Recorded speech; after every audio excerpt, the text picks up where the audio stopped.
Background ఎంట్రీకే పనికొస్తుంది. తర్వాత survive కావాలంటే కావాల్సింది talent and hits. First movie పోయినా నెక్స్ట్ మూవీతో హిట్ కొట్టి తర్వాత హ్యాట్రిక్ హీరోగా నిలిచాడు మెగా కుర్రాడు సాయి ధరమ్ తేజ్. మరి హ్యాట్రిక్ మనోడికి హెడ్ వర్క్ ఎక్కిందో ఏమో కానీ తర్వాత తిక్క చూపించాడు.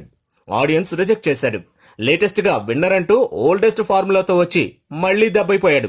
దీంతో కుర్రాడి కెరీర్ సడన్ గా డౌన్ అయింది. నిజం చెప్పాలంటే ఇప్పుడు అతని చేతిలో నమ్మదగ్గ సినిమా ఒక్కటీ లేదు. అందుకే అల్లుడి కెరీర్ గాడిలో పెట్టేందుకు ఏకంగా పవన్ కళ్యాణ్ రంగంలోకి దిగుతున్నాడట. కొత్త టెక్నీషియన్స్ ని ఎంకరేజ్ చేయడానికి త్రివిక్రమ్ తో కలిసి Pawan Kalyan creative works banner స్థాపించాడు. ఆల్రెడీ ఈ బ్యానర్ లో నితిన్ హీరోగా, కృష్ణ చైతన్య డైరెక్షన్ లో సినిమా మొదలైంది కూడా.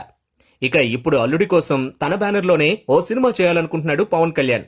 మరి పవన్ బ్యానర్ లో సినిమా అంటే దర్శకులే కాదు, సాయి కూడా కాస్త ఒళ్ళు దగ్గర పెట్టుకుంటాడు కదా. అందుకే మావయ్య సినిమాతో మళ్లీ ఫామ్ లోకి రావాలనుకుంటున్నాడు సాయి. మరి ఈ భయం ఏదో కథలు సెలెక్ట్ చేసుకునే ముందు చూపిస్తే ఇప్పుడు ఈ పరిస్థితి వచ్చేది కాదు కదా.